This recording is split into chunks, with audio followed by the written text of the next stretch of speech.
I'm really excited about this one. Have you ever felt Twitter-pated?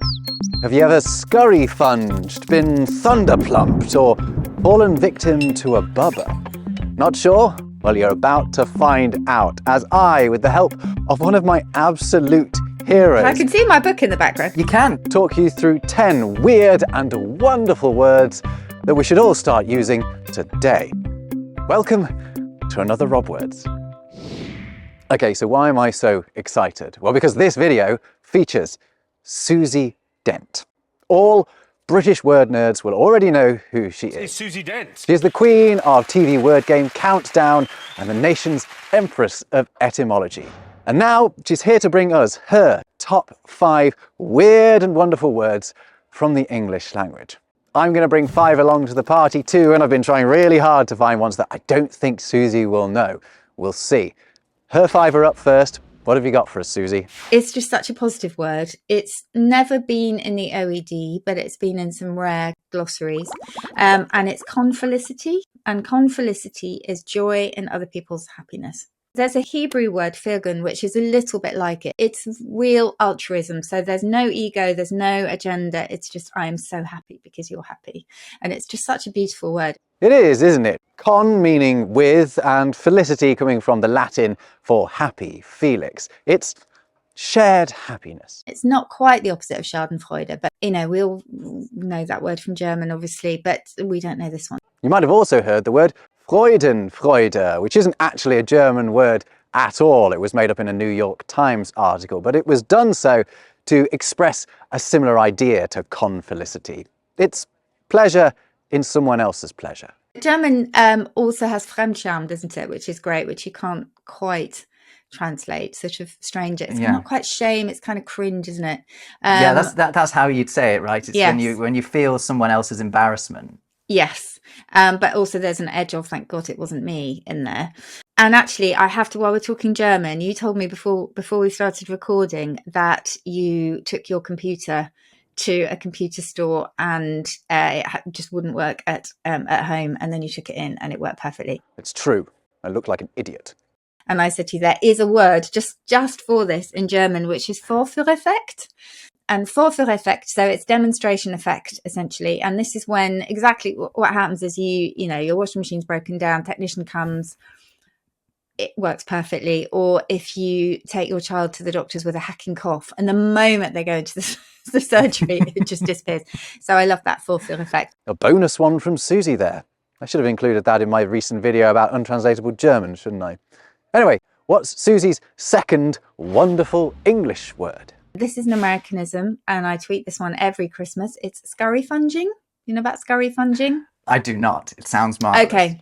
To scurryfunge is to madly dash about the house trying to tidy up because guests are about to arrive, which is great. We scurry and we funge. We've all done it, right? And we shouldn't feel guilty about it either, because people have been scurryfunging in one way or another since at least the 1700s. The specific usage we're talking about is recorded as a US dialect term described as a hasty tidying of the house between the time you see a neighbour coming and the time she knocks on the door.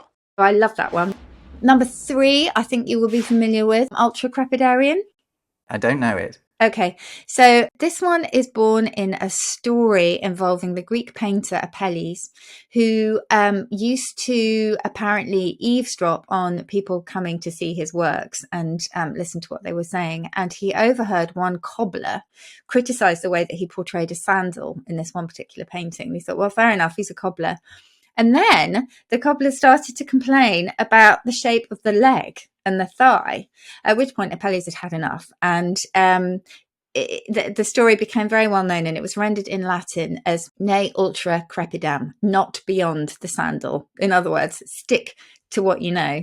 And so an ultracrepidarian is someone who loves to hold forth on subjects they know absolutely nothing about. So I think we all know some of those. I think I might be one.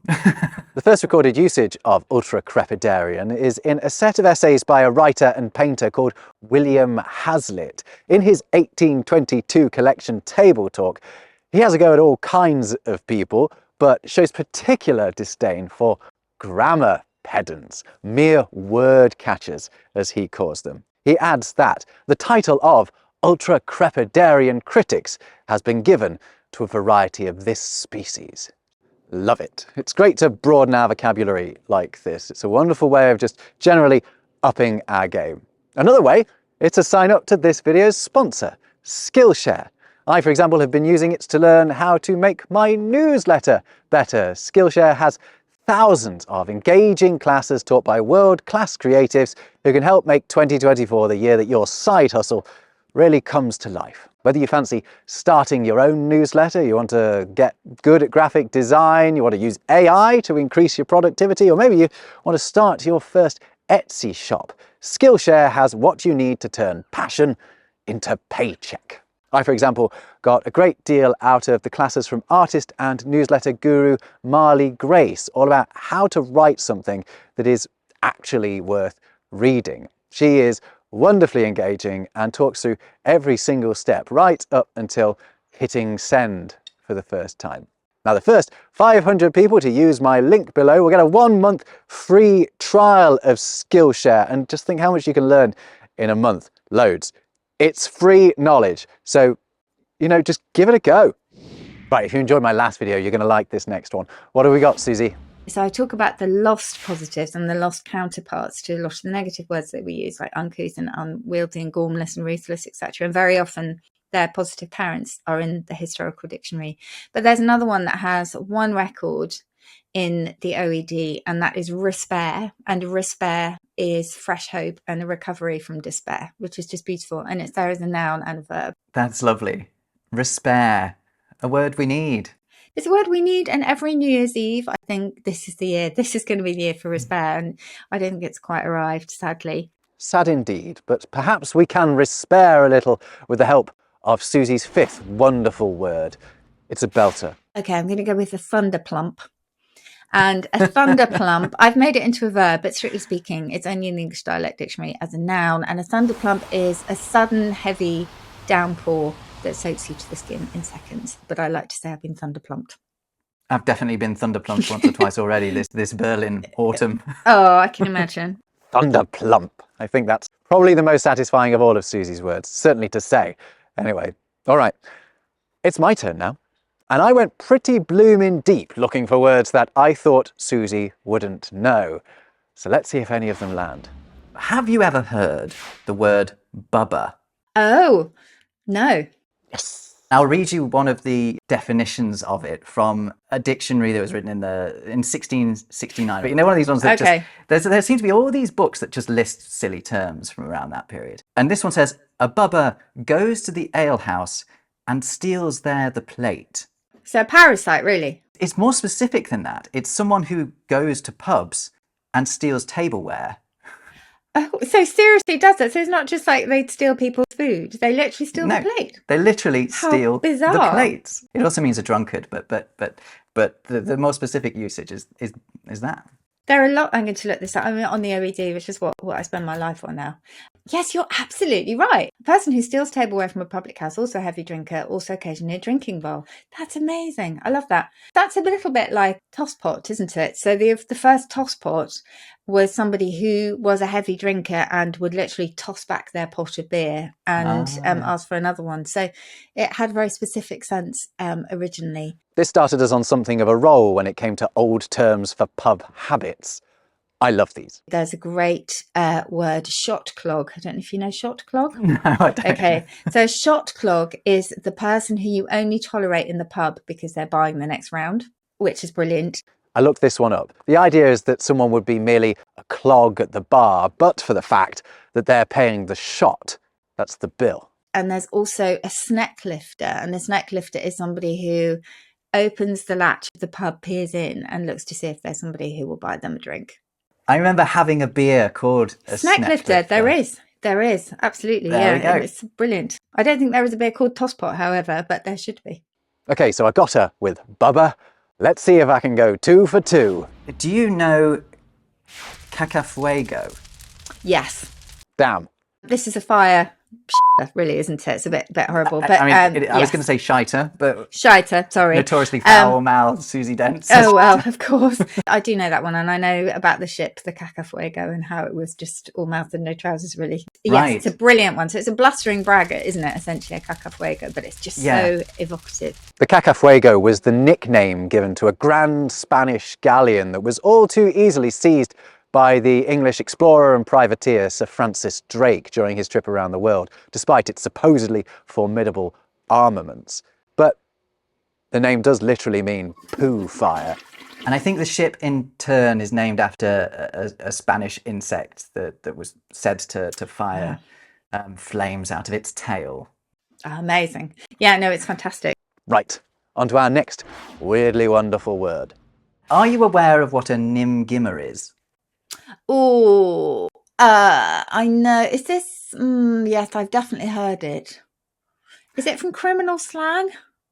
Well, almost certainly. Yeah. I don't think it's being used politely. No. But it's a medical professional, a doctor, a physician, or an apothecary. Yes. Or as one definition puts it, or anyone that cures a clap or the pox. Oh, lovely. Pox doctor. They had all sorts of horrible names for doctors in the 17th century, I discovered. Indeed they did. Others included leechman, pisspot, pillmonger, and clyster pipe. A clyster being a medicament that is administered twixt the buttocks. Up the bum. They also have loads of names for the pox or syphilis or whatever that blamed other countries. So we called it morbus gallus, the French disease, and French called it Neapolitan bone ache, blaming it on Naples. Everyone just said it's not ours. There's definitely a whole video to be done on the phrases for things that we blame on other nations. Other countries. We tend to pick on the Dutch and the French and occasionally the Irish, don't we, in English. It depends on who we're up against at the time. Okay, mine have all been a bit negative so far. So in the spirit of Susie's lovely new book about the happy words that we should be trying to use, she hasn't asked me to plug that, by the way. I'm plugging it because I read it and I like it. I thought I'd try to be a bit more positive with my fourth pick. Here we go. One that's quite nice is, and it's only ever been used once, as far as I could tell.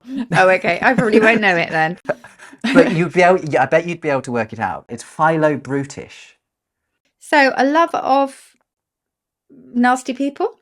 Yeah, it's one step further back on the word sort of brute, I think. Okay. Because it's a love of animals. Oh, okay. Yeah. I'm going to look this up in the OED now. Yeah, please do. I think it's in there, but I think it's hyphenated. I'm sure it will be. Oh, no, but that still I'm not counts. sure. Does that still count? Yeah, you're right. Oh, isn't that lovely? Characterised by kindness to animals, but it sounds like absolutely not, doesn't it? Exactly. It sounds like completely the opposite of what it is, which I think is quite a pleasant phenomenon in itself, to hear something sort of aggressive sounding that's actually... So brutish, of or pertaining to the brute or lower animals as opposed to man. So it's slightly predicated on the fact that we see ourselves as being entirely superior, which I'm not that fond of. But kindness to animals is incredibly important. So I'm all for that one.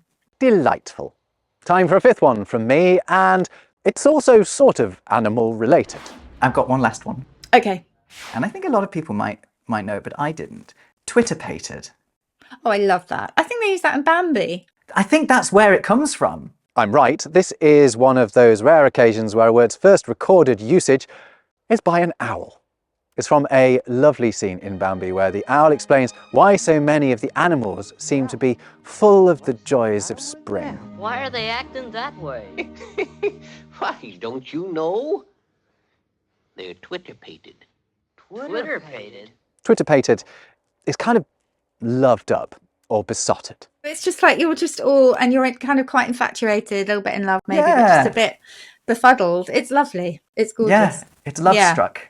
Yeah, that was really charming. There is also betwittered, which is lovely, which I use all the time. So if you were betwittered, you were overcome by pleasing excitement. So that's a lovely one too. So this is quite similar. I also found in your book Twitterlight as an the alternative to Twilight. Yeah, it's gorgeous. So yes, maybe it's a good thing that Twitter is now X, because we can have fun with the Twitter words again. We can be X-pated.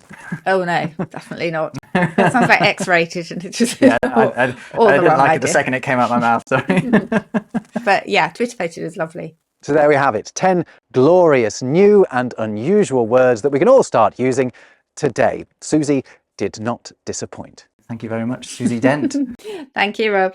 Indeed, we actually had quite a long chat, and I'm going to be popping some more snippets of it on my brand new Patreon, so please do go over and check that out. There's a link below, and I'll also leave a couple of links to Susie's brand new books, which would both make fabulous Christmas presents. I've read them both. They're really great.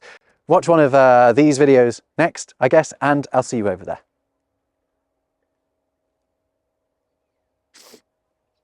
I am the snottiest YouTuber.